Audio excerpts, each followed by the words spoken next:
కడప జిల్లా పౌర్మామిల్లలోని అంబేద్కర్ భవన్లో ఎంఈఎఫ్ ఎంఆర్పిఎస్ ఆధ్వర్యంలో ఆంధ్రప్రదేశ్ ప్రభుత్వం చేత నియమించబడ్డ మాదిగ కార్పొరేషన్ డైరెక్టర్లు గన్నెపాటి మల్లేష్, దుద్యాల అనితా దీప్తిలకు ఘనంగా సన్మానం జరిగింది.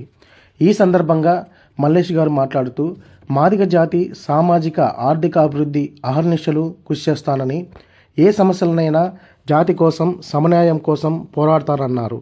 చంద్రబాబు నాయుడు ప్రభుత్వంలో మాదిగలకు మంచి ప్రాధాన్యత కల్పించారని కొనియాడారు.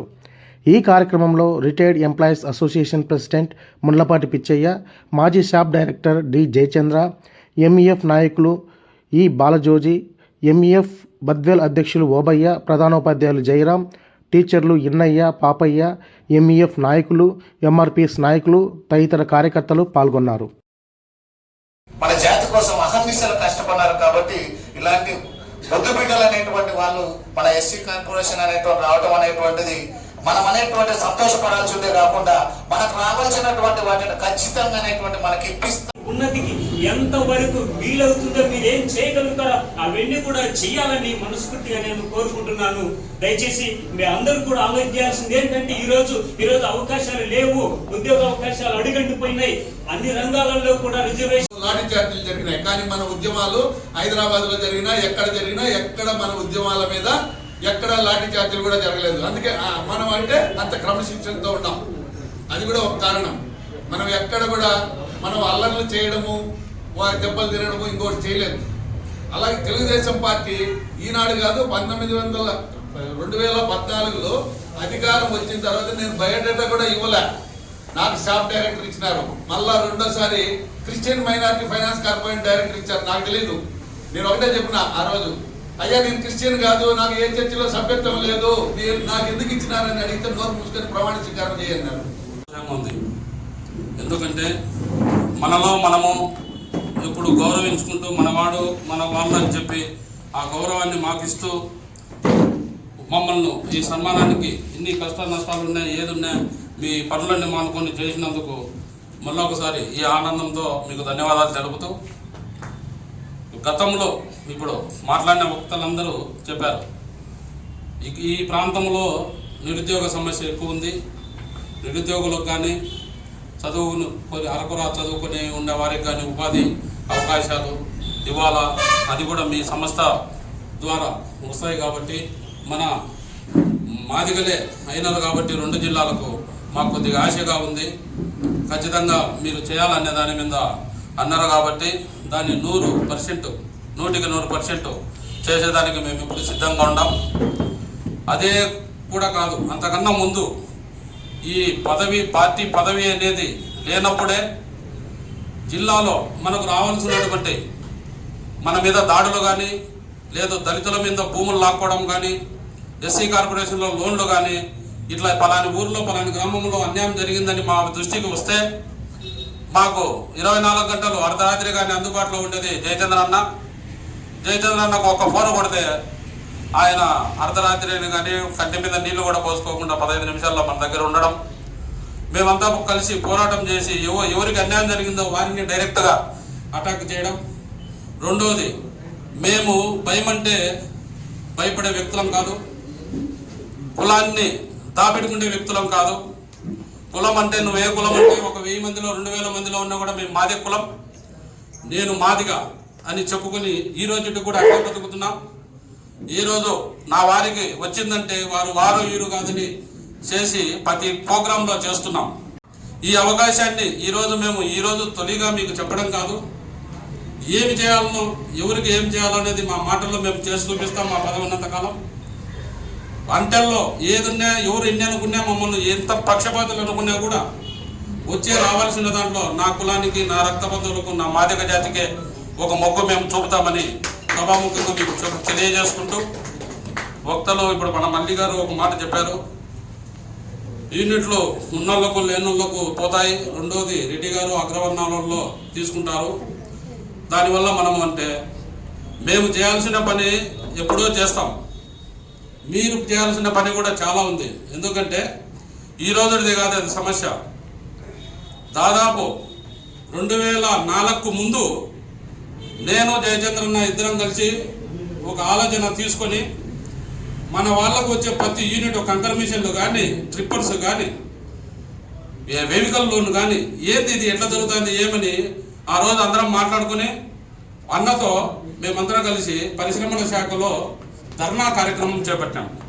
ధర్నా కార్యక్రమం ఉద్దేశం ఏంటంటే మా ఎస్సీలో అప్పుడు మాదిగ అనేది కాకుండా కానీ ఎస్సీ కార్పొరేషన్ ద్వారా కానీ ఎస్సీ ఫండ్తో కానీ రిలీజ్ చేసుకున్న ప్రతి యూనిట్ మాకు ఆడిట్ జరిపి ఈరోజు మా వాళ్ళు ఉన్నారా లేరా ఆ పొజిషన్లో, ఒక కంకర్ మిషన్లో మన వాళ్ళు ఉన్నారా లేదా, ఒక పెట్రోల్ బంకు లేదా ఈ వ్యవసాయ భూమిది ట్రాక్టరు వెహికల్స్ వాళ్ళు ఉన్నారా లేరా అనే దాని మీద టోటల్గా మేము జరిగితే మనకు హైదరాబాద్ నుండి అప్పుడు హైదరాబాద్ నుండి సపరేట్ టీం వచ్చి వారం రోజులు కూర్చొని ప్రతి ఇంటికి పోతే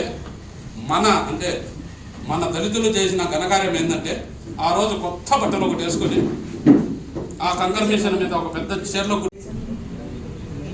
అతనికి లీజుకి ఇచ్చా, ప్రతి నెల నాకు డబ్బు పంపిస్తావాడు, మీరు నేనే అని చెప్పి స్టేట్మెంట్ రాసిచ్చిన ఘనత మనలో ఉంది.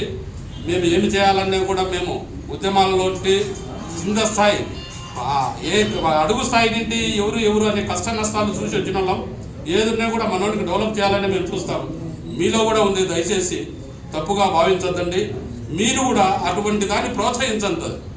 ఒకవేళ ఆ విధంగా ఉందని చెప్తే పక్కనోళ్లకు మీకు బాగుంటే పక్కనోళ్ళకైనా మనం సర్దేదానికి ఏర్పాటు అవుతుంది, కానీ వాళ్ళ దగ్గరికి రాకుండా చూసే కట్టడి మీరు కూడా చేసుకోవాలని కోరుకుంటూ మా మీద ఇంత అభిమానం ప్రేమ చూపించినందుకు మేము కూడా అది చేసి చూపించేదానికి ఇప్పుడు అన్నగారు కూడా చెప్పారు. నేను కూడా లింక్ క్యాప్ చైర్మన్తో మాట్లాడాను, పిల్లిమాని అన్న కూడా చెప్పినాడు. మేము చెప్పామన్నా మన బద్వేల్ నియోజకవర్గంలో చదువుల్లో కానీ ఉద్యోగాలలో కానీ ఈ కడప మన టోటల్గా ఆంధ్ర రాష్ట్రాన్ని ఎత్తుకుంటే ఒక బద్వేల్ నియోజకవర్గమే టాప్ 1లో ఉంది. అన్ని రకాల్లో బాగున్నారు. అయితే ఇప్పుడు ఈ మధ్య ఏమైందంటే ఈ ఉద్యోగ దాంట్లో అందరు కాంపిటీషన్లలో కొంతమంది కూడా మా వాళ్ళు 20 మంది ఉంటారు, 10 మంది ఉంటారని వీళ్ళు కూడా కొద్దిగా చదువుకు ఉంటారు. వాళ్ళ కోసం కూడా యువత కూడా ఎక్కువ ఉంది. ఆడ మనకు అనుకూలమైన ప్లేస్ కూడా ఉంది, మన దాన్ని లిక్ క్యాప్ది. ఆడ ఒక ఫ్యాక్టరీ ఏదో ఒకటి పెట్టి కేవలం మాదిగా మన పిల్లలకే ఉపాధి కల్పించేదానికి ఏర్పాటు చేయండి అంటే ఆ విషయం కూడా ఆలోచిస్తున్నాం. జయచంద్ర కూడా నాతో మాట్లాడినాడు. ప్లస్ రెండోది ఏంటంటే ఇప్పుడు చర్మ సేకరణ అది ఇమీడియట్గా స్టార్ట్ చేస్తున్నాము. ప్రతి మండలంలో ఒక మండలాన్ని యూనిట్గా తీసుకొని ప్రతి గ్రామం నుండి పల్లెల నుండి తెచ్చి మండలం నుండి మన జిల్లా హెడ్ క్వార్టర్ నుండి కంపెనీకి పంపించే ఏర్పాట్లు కూడా అవి కూడా జరుగుతాయి. మీరందరూ దాంట్లో కూడా సహకరించండి. ఎందుకంటే అది ఆ గతంలోనే మనం అరుంధతి ఫౌండేషన్ పెట్టి నేను చిన్నతనంలోనే అది జరిగింది. అదే చిన్నతనం 88లో ల్యాబ్ పెట్టుకున్నా.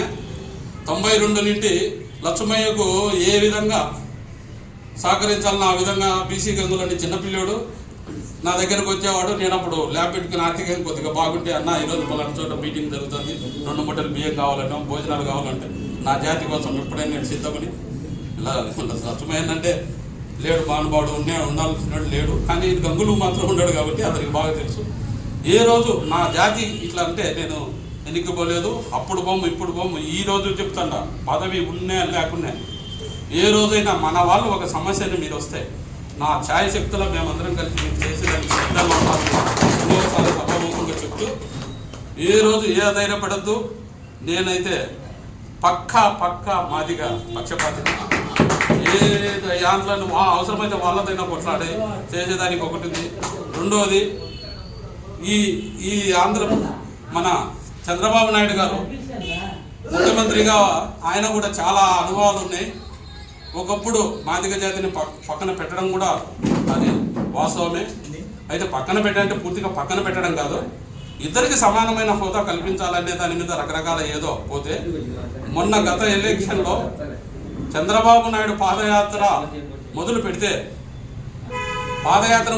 ఏ విధంగా మొదలు పెట్టాలనే ఆలోచనలో ఇంట్లో పడుకొని ఉంటే మందకృష్ణ మాదిగా వచ్చి నీ ఎనుక మేముంటాం, మా జెండా ముందు నా జెండా ఎనుక నువ్వని ఏ రోజు ఆయన చెప్పినాడు. ఆ రోజే పాదయాత్ర చేసినని మాతోనే ప్రత్యక్షంగా చంద్రబాబు నాయుడు చెప్పడం జరిగింది. నేను మాదిగల పక్షపాతిని, నేను ఏ విధంగా మాట్లాడినా అదే మాట్లాడినా మీ మాలలో ఎవరన్నా ఉంటే ఇబ్బంది కలిగితే ఈరోజే పోండి, నా పార్టీలో ఉండి మీకు అవసరం లేదు.